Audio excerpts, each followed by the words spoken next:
करके हमने स्वस्थ रह सकतानी और रोग के भी भगा सकतानी जा।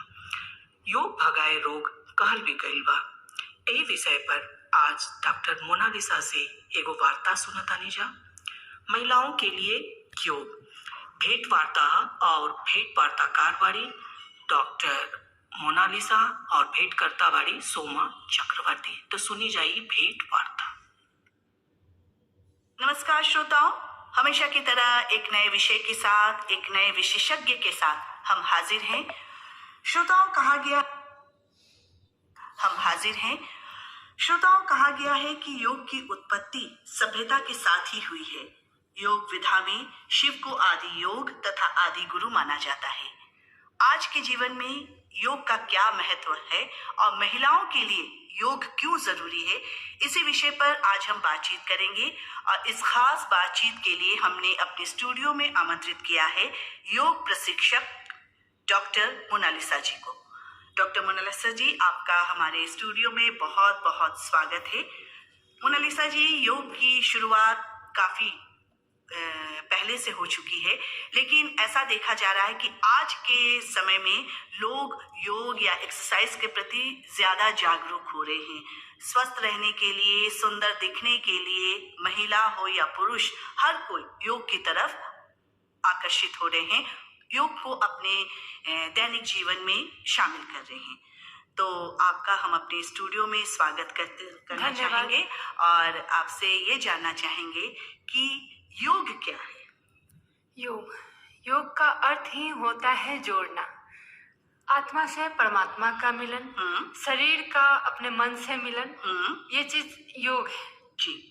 तो योग की उत्पत्ति भगवान शिव से हुई है जी। मैं योग के इतिहास पर थोड़ा सा प्रकाश डाल देती हूँ। जी बिल्कुल। तो भगवान शिव से इसकी उत्पत्ति हुई है। उसके बाद सप्त ऋषियों, ऋषि मुनियों और विभिन्न काल में बहुत सारे लोगों ने इनको आगे तक, अभी तक लेके आया है।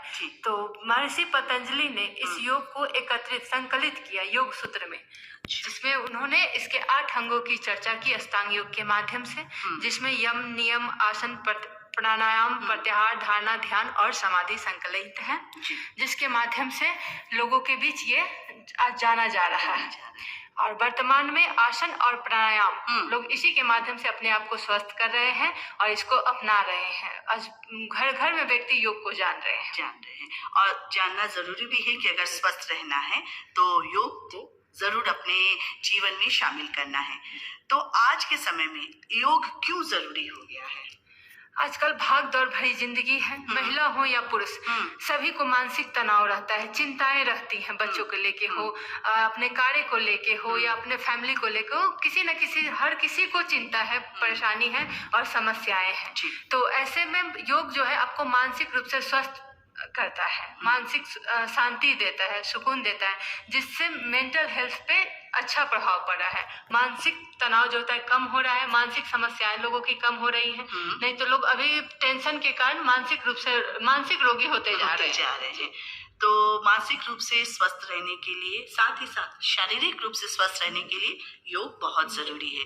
लेकिन खास तौर से आज हम बातचीत करेंगे महिलाओं के लिए योग क्यों जरूरी है। तो इसमें है कि देखा जा रहा है कि जो हमारी महिलाएं जो घर में रहती हैं और जो कामकाजी महिलाएं, दोनों को अलग अलग घर भी संभालना रहता है, जो कामकाजी, और बाहर भी देखना पड़ता है। तो उनके लिए, महिलाओं के लिए क्यों जरूरी है योग?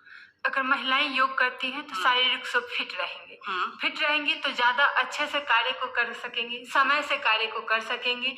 और एक बीमार महिला जब खाना बनाएगी तो क्या होगा, उससे फैमिली में क्या बीमार निगेटिव चीज आएगी। अगर हम स्वस्थ हैं तो पॉजिटिविटी मेरे अंदर है, और परिवार में जब हम किसी को भी खाना खिलाएंगे तो मेरे से क्या पॉजिटिव चीज आएंगी। तो इससे एक पॉजिटिव माहौल बनेगा, निगेटिव चीज दूर जाएंगी। तो महिलाएं स्वस्थ रहेंगी तभी तो। अब जो खाना बनाती है, जो हमको पोषण दे रही है, वही बीमार हो तो फिर कैसे स्वस्थ होगा हमारा समाज। एक घर स्वस्थ होगा तभी तो हमारा समाज स्वस्थ होगा। तो समाज को स्वस्थ रखना है तो महिला को स्वस्थ होना जरूरी है।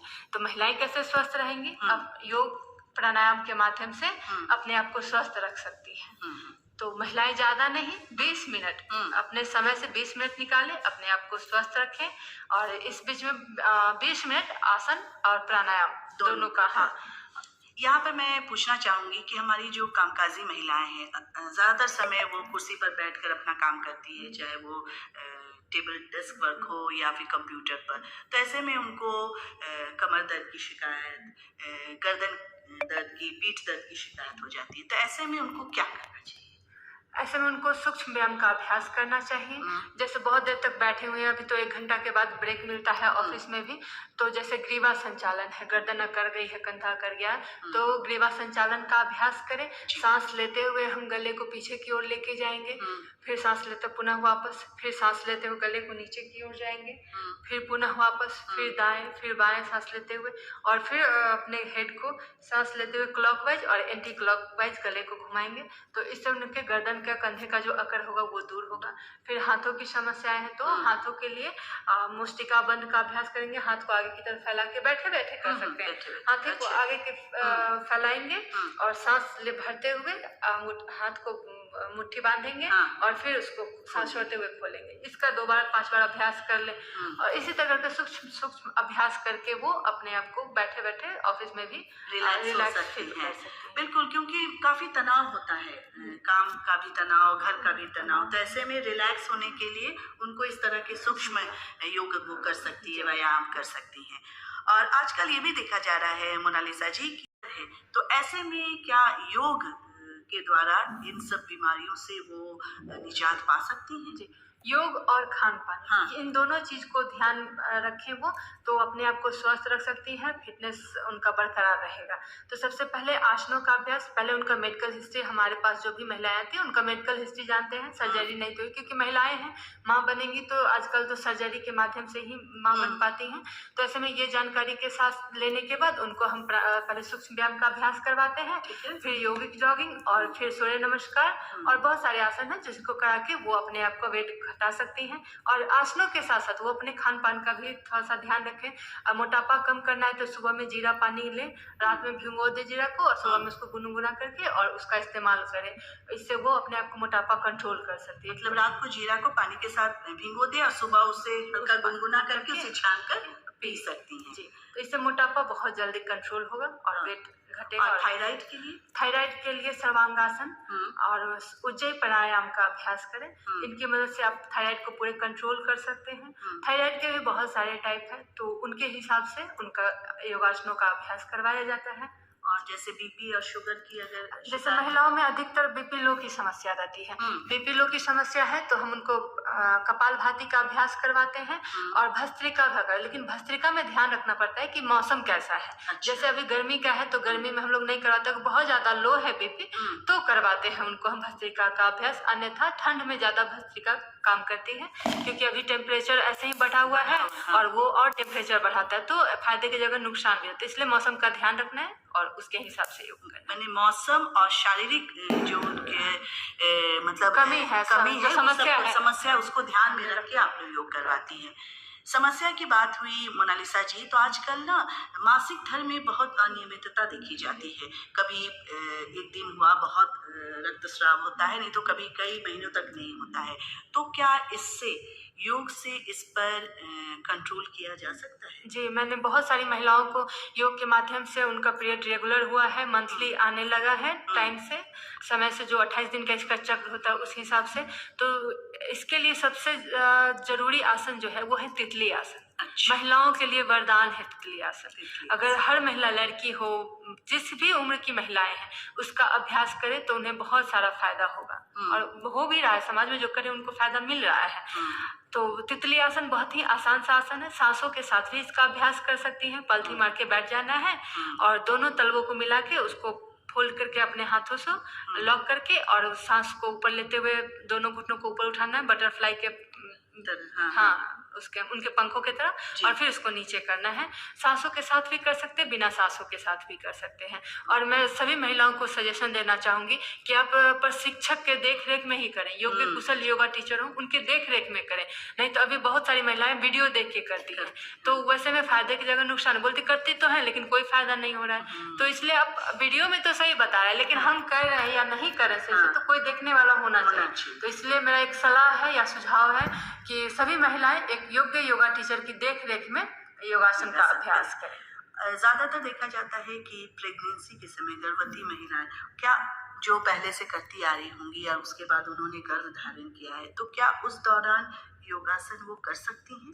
जो महिलाएं पहले से योगा नहीं कर रही हैं और वो प्रेगनेंसी के टाइम में करना चाहती हैं, तो मेरा सलाह है कि वो 3 महीने ना ही करें, 3 महीना के बाद करें। अगर वो 3 महीना में करना भी चाहती हैं तो डॉक्टर के सलाह से और योग प्रशिक्षक के देखरेख में करें, और नहीं तो 3 महीने के बाद पूरी तरह से सेफ है और आगे झुकने वाले योगासन ना करें।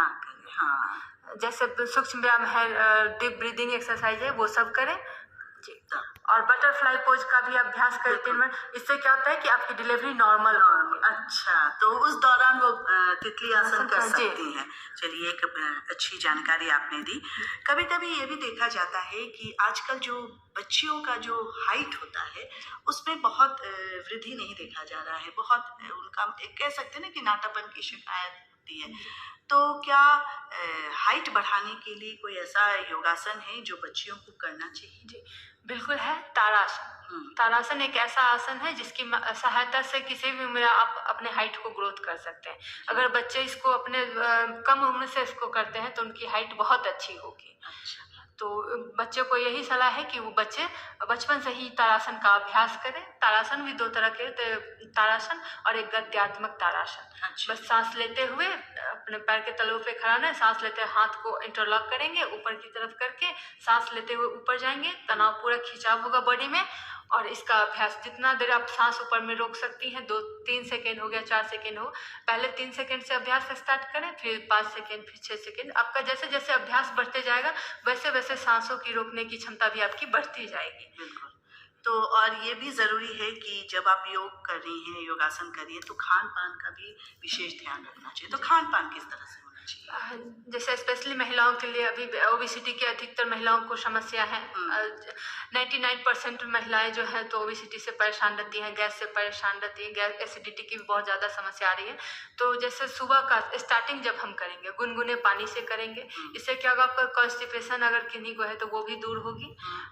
तो सुबह में गुनगुना सिंपल पानी भी पी सकते हैं, नहीं तो जामाइन का पानी, अजवाइन को आप रात में भिगो दें 1 गिलास पानी में, और उस पानी को सुबह गुनगुना करके पी। इससे एसिडिटी की भी आपकी समस्या दूर होगी, ओबेसिटी भी कंट्रोल में रहेगी, आपका पूरा बॉडी जो है अंदर से क्लीन होगा, आपका किडनी, लिवर, सारे शरीर स्वस्थ बने, सारे अंग आपके स्वस्थ होंगे। तो योग न कि बाहरी फिटनेस को ध्यान रखता है, हमारे शरीर के अंगों को अंदर से भी स्वस्थ रखता है। हाँ, ज़रूरी है कि योग के साथ साथ आप अपने खान पान पर भी ध्यान दें। वैसे तो बहुत सारी बातें करना चाह रहे हैं आपसे, लेकिन समय का अभाव है। लेकिन चलते चलते हम चाहेंगे कि आप हमारी महिलाओं को क्या बताना चाहेंगे, उन्हें क्या संदेश देना चाहेंगे कि वह स्वस्थ रहे, खुश रहे और सुंदर दिखे? महिलाओं को यही सलाह दूंगी कि डेली 20 मिनट अपने आप को दें। सारा समय है दूसरे को दें, लेकिन अपने लिए, क्योंकि आप स्वस्थ नहीं रहेंगी तो कोई स्वस्थ नहीं रहेगा। आप स्वस्थ हैं तो पूरा परिवार आपका स्वस्थ है। इसलिए 20 मिनट योग को दें, योग को अपनाएं और स्वस्थ रहें और सुंदर दिखें। चलिए, बहुत सारी बातें हमने आज की डॉक्टर मोनालिसा जी से कि महिलाओं के लिए योग क्यों आवश्यक है। आप हमारे स्टूडियो में आए और हमारे श्रोताओं को इतनी अच्छी जानकारी दी, आपका बहुत बहुत धन्यवाद। जी धन्यवाद। अभी हमने का ई भेंट वार्ता सुननी